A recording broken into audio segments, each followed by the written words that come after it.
Bougival, qui donne son nom à cette toile d'Alfred Sisley peinte en 1876, est un des villages de prédilection des impressionnistes qui trouvent tout près de Paris des paysages et une lumière qui les inspire.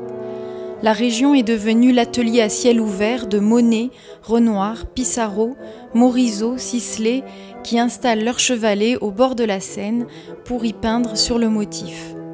Ce tableau de Sisley présente un des thèmes récurrents du peintre. Un large fleuve bleu central dessinant une courbe entre deux rives recouvertes de verdure, tandis qu'un pont barre l'horizon du fleuve.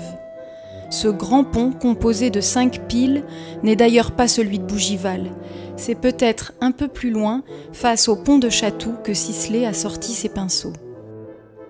En partant de la ligne d'horizon, Sisley débute sa toile par le ciel, qui est une de ses préoccupations principales.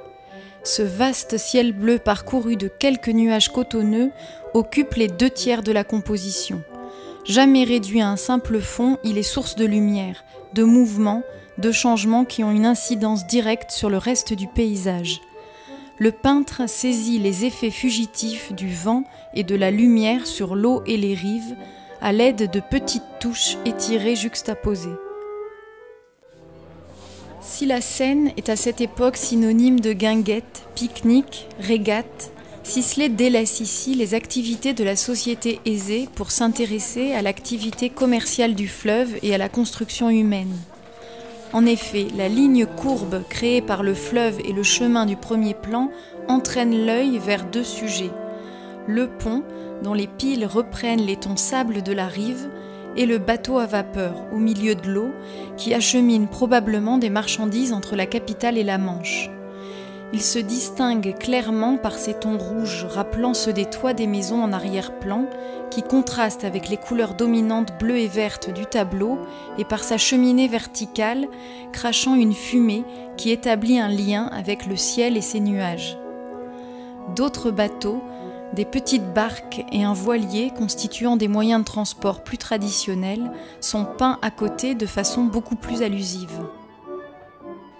Désigné comme le peintre des rivières bleues, des hameaux aux toits rouges et des ciels français, Sisley est un des très grands paysagistes européens, comme ceux qui l'ont inspiré, en particulier Corot et Daubigny ou Constable et Turner.